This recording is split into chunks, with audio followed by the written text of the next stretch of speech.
Hello, welcome to Empower Network TV. Thank you. I'm excited to be here. It's been a long time coming. I was wondering when we were going to do this, and I know. I know. that's fun. So, Sondra, are you an introvert by nature? Are you an extrovert? What's going on?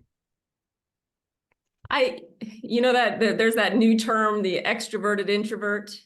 I'd say that's probably me because I have no issue engaging with people. I'm super affable. I can blend, I can mold, I like to be with people, but I fuel up when I'm by myself.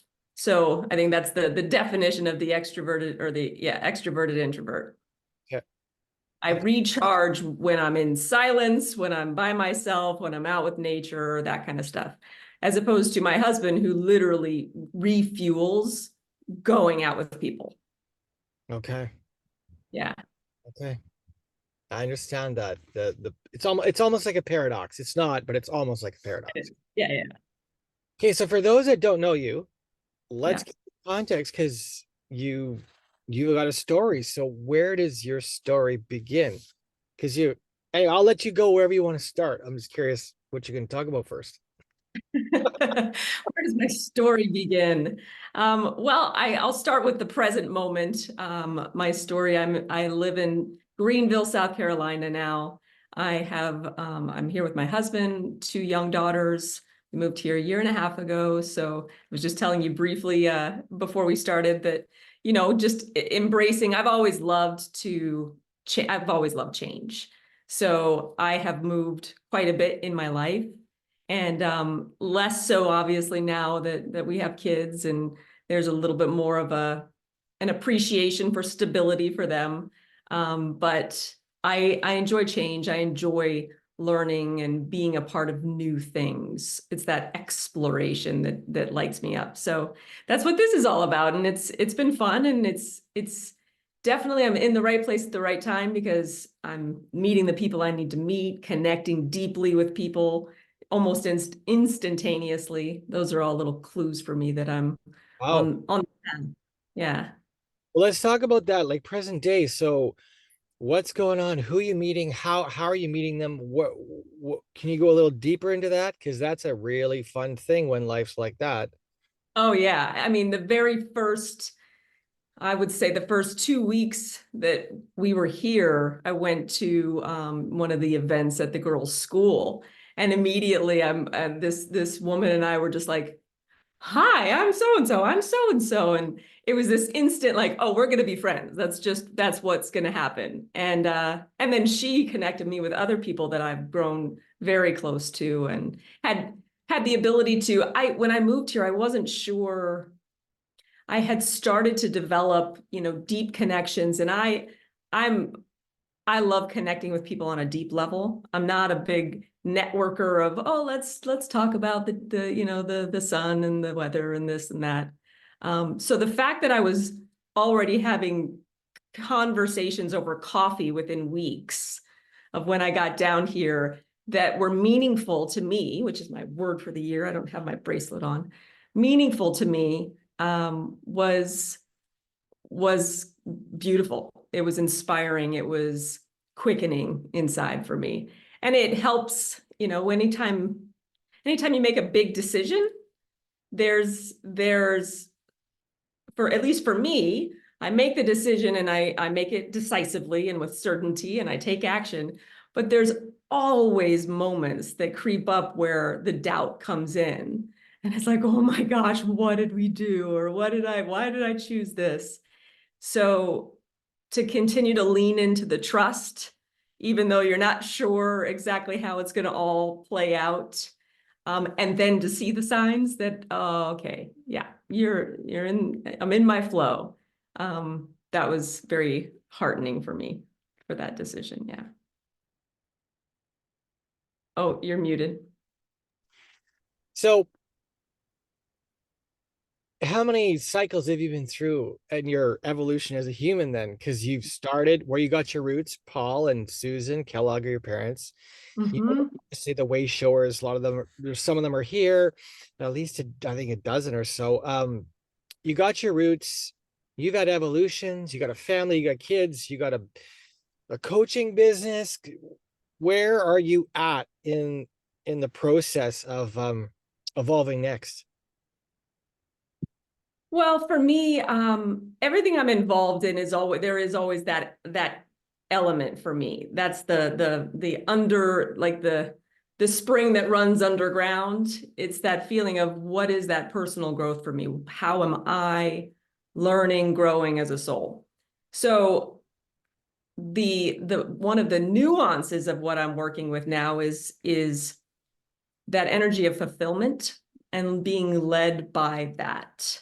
And that's actually a permeating thing through my life. But there was just this recent aha in the last couple of years for me of I need to allow myself to lead with that and for that to be my checkpoint, for that to be my definition of success. So if I'm doing something and there's a level of fulfillment to it, sometimes the levels are varying, especially when I'm going through whatever I'm going through. But if there's some level of fulfillment in it, I know I'm on the right path for myself personally. And then more tangibly, it's those, like I'm doing interviews now. I'm all these kind of stuff in the new Facebook group we've started with Catapult. And that is another element of being more and more and more at ease with working with my intuition, working with my flow, connecting with people, really hearing and feeling myself guided, allowing myself to be seen more and more and more and more, feeling that energy of one of the things you tout all the time, not being perfect. That's something that I worked with a lot in my life is, that being the good trooper, I've got it together kind of thing.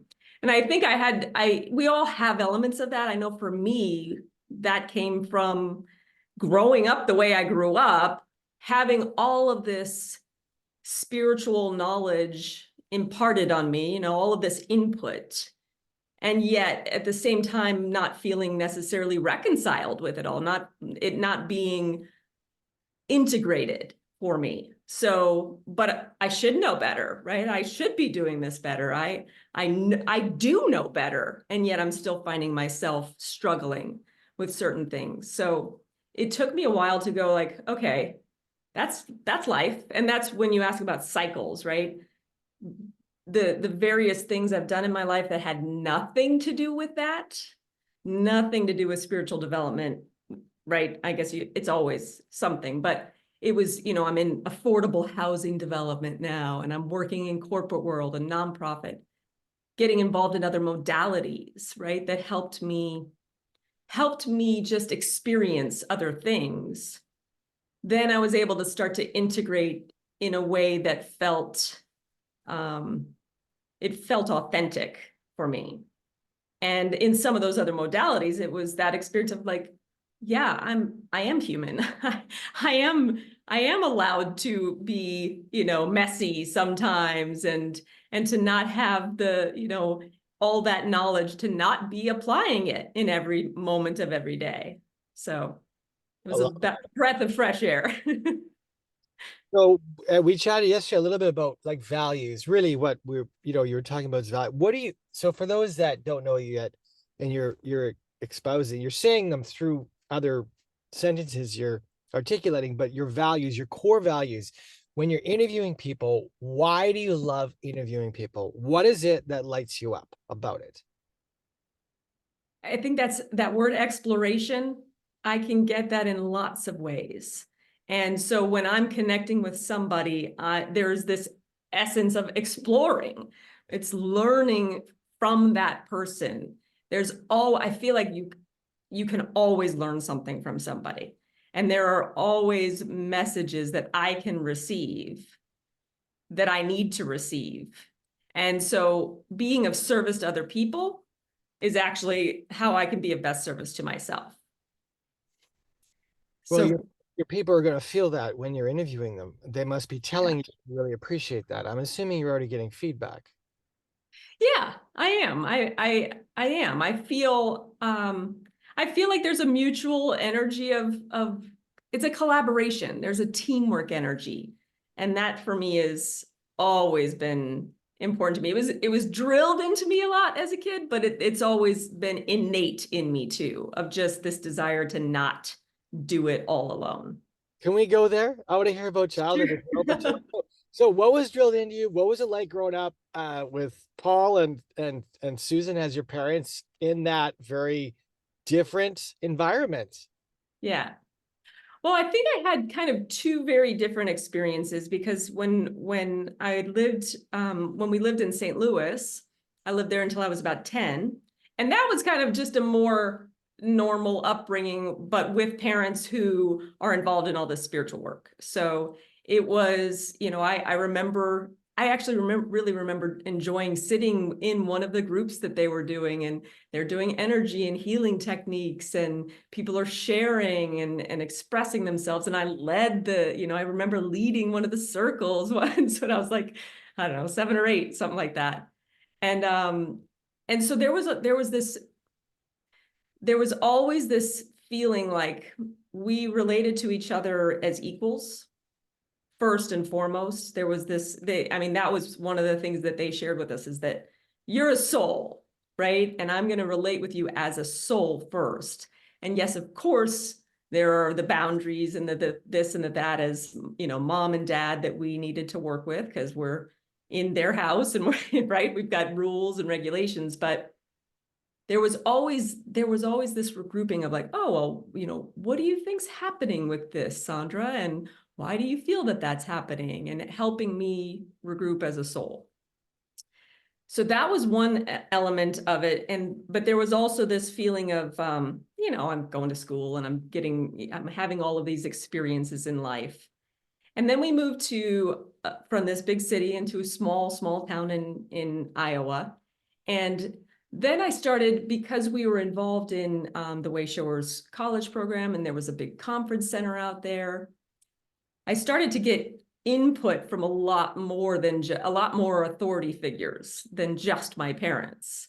So at least that's what I made them to be, right? So then there was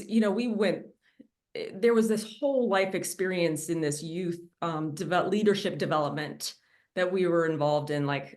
We ran their summer camps and helped run the international office, and so anything from bookkeeping to to gardening and farming, and moving big herds of cattle, to expressing and selling pizzas to 100 people, and telling jokes that were in front of people by ourselves. And then also there was all of that, doing meals, at one point helping run a motel. My sister and I at one point learned we raised money, and we took ourselves to one of the programs they were doing in the Dominican Republic. So there was a lot of very, very unique experiences. And there was a lot of input about, intuitive development, and learning about that, practicing about that, practicing, from the very basic stuff of what's your checklist for the day? What's your keyword for the day? What are your goals? But for me, there was this, as I'm processing all of this as a soul, but I'm also processing all of this as a child, right? I'm still maturing, and mentally, there was a filter, right? There's a lens with which I'm receiving all of this input. And there's experiences that I can latch onto. And so I found that I remember at one point in my journey, I remember feeling like I had to be positive, right? I had to stay connected to the big picture. It was like, if I didn't, then there was something wrong. And that was what I believed was true for a while, until I started having other experiences, until I started seeing from a different perspective. And then I was able to start to reconcile, like, oh, this was actually the purity of the message. The rest of it got colored a little bit. And that one example of what I shared about it's okay to get angry, right? I remember I think I was in my 20s. I was like, no, it's actually okay. It doesn't mean that there's something horribly wrong with you. It doesn't mean that you're all messed up. That's just actually a very positive thing, and to allow that to flow through me. And that was actually something I in one of the energy modalities I experienced, was just being able to let anger flow through without any story to it, right? Without any attachment to it. And then once I let that flow through, then the wisdom came in. Then I could get to that place which I was taught about, okay, let's find, what is the perspective here? What am I learning from this? How can I help other people by this experience? So yeah, so and I feel like I see that as I'm raising kids even, that's given me a whole nother perspective of, I watch what I'm sharing with them, and then I get the feedback of what they're actually receiving, and they're often they're not connected.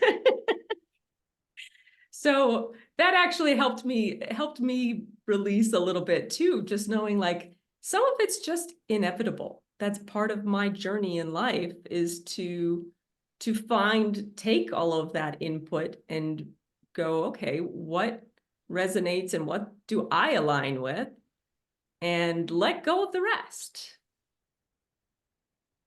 Yeah, I want to ask then, top one or two lessons you've learned in your last couple decades. What is the game changers that if you could impart them to others? Mm. So I've had various mantras through my decades.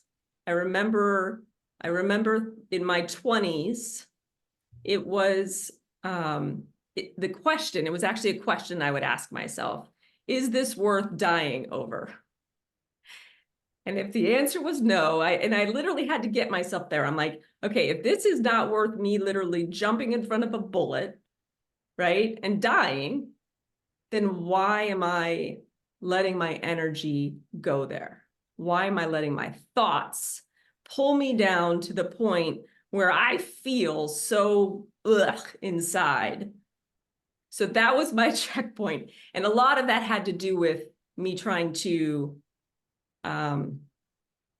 be that good trooper, right? Working with a new boss. I'm a young 23-year-old. I've got a new boss down in Florida, and I want to do a good job. I want to look like I belong there. I want people to respect me. And there was so much pressure I was putting on myself that I just felt like the weight of the world on my shoulders. So that was something that helped me, and helped me be loyal to myself, be true to myself. So that's the first one. And then in my 30s was, I have nothing to prove. I have nothing to prove. So I would stop, and that would be, if I'm going and I'm getting on stage and I'm talking to, a big audience, that would be the thing I would say to myself, and I would feel it, right? That there's really like, I have a place here, and I don't need to show you that I have a place here. Mm. And so there's a sense of calm there. There's a sense of certainty and peace and presence inside that creates, and those words don't do it justice even. But that helped me a lot. And then for me now, this decade, it's that energy of fulfillment, leading, really making that my check is this feeling fulfilling? Or when I'm planning, when I'm making decisions, I'm aligning myself with that feeling first, and then making the decisions from there. so that already I'm feeling fulfillment, and now I can sense where that fits and where that connects. Wow, and some nuggets there. Okay, 2024. What are you excited about this year? I'm excited. So personally, I'm excited about being more and more and more at ease, Hmm. just sharing. It's that continual refinement and feeling that, yeah, that just that peace inside. It's another level. Like I feel like I'm just going to another level, another plateau. Um, and then excited about what I'm working on, right? The Facebook group, the Empowered Soul Network, feeling the collaboration and the teamwork and the inspiration working with you and the crew and Catapult. That to me is, again, it's like this, it's like traveling. Again, that's a big, I love traveling. That's part of the exploration, the explorer in me. And that's what I feel like I'm doing. I feel like I'm traveling without going to another country. That's amazing. So where are you traveling to in 2024? Because you're going to be meeting, you guys have already had this happening. Because the momentum is creating this magnetism, and you're going to be pulling in all sorts of people, a lot more than I've already, like the numbers are just going to keep. So what are your sights on? Who are you planning on talking to, and what's it going to look like, and what's it going to lead to? Oh my goodness, that's a good question. I think that there's the word connection is what I hear when you say that. And I suppose that's not a super tangible answer, but it is that feeling of connecting. And I think that's why that word network resonates with me, because it's like this web of connections. And the more we are all united, the stronger we each are. And I think that's what I'm most inspired by.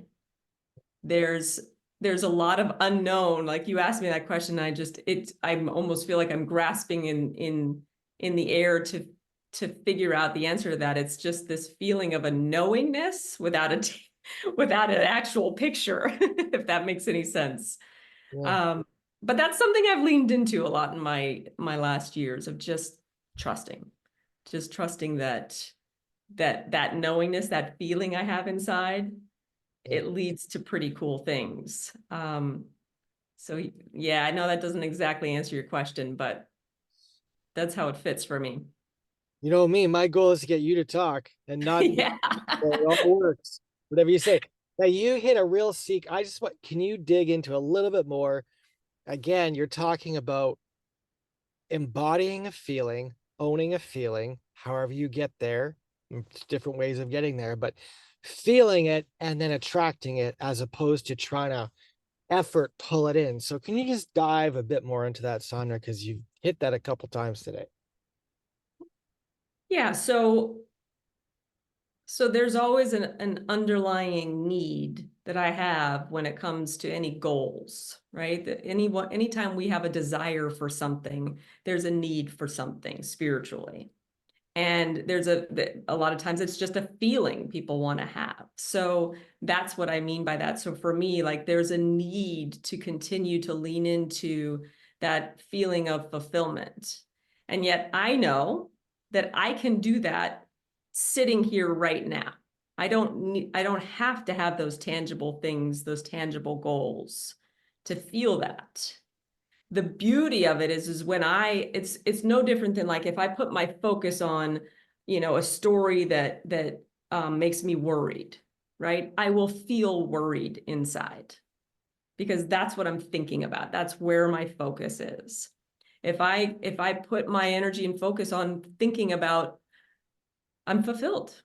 What does that feeling feel like when and I can go there, right? Oh my gosh, when I climbed to the top of the side of that rock, right? And I was such a challenge, but I got to the top and I could see out and it's beautiful and I just feel so fulfilled. Well, I can tap into that and feel it right now. And when I do that, then I am attracting more of that. It's like tossing out a boomerang. If I toss out a boomerang and the boomerang has to find me back. And the way it finds me back, the way energy works, right, is it aligns, like attracts like. So it's kind of strange chicken or egg thing that happens, right? But for me, it is definitely, if I'm not aligned with that feeling, then I won't even see if the boomerang is flying past me. So it's this very practical way of relating to energy and the power of my thoughts, the power of myself as a co-creator in this world. Wow. Sondra, this has been powerful. Thank you for being in Empower Network TV. And please drop any and all links to your group, to your coaching, to I'm excited that you're going to be on more of the ENTV stage with the Catapult games and further promotions that we're doing to let people know that you guys have started this amazing group and that you run it. And I just watched one of your interviews this morning with Tiger Cole. You and your father did that. That was awesome to watch. And I've already hearing whispers of the value you guys are giving in your group. So it's really cool to see on this side, just so you know. I'm glad to hear that. That makes my heart smile. Well, ENTV, if you've been watching, you've been listening to Sondra Kellogg kind of show you who she is. She'd love to connect with you. If this resonates with you, you can connect with her. I'll tag her. You can jump in their group, Empowered Soul Network. You can, she'll drop any and all links she has here. So please reach out to her. She'd love to connect with you. Sondra, thanks for taking the time to be here with me. This was awesome. So Yeah, my pleasure. Yeah, thank you for having me. all right, we'll end it here.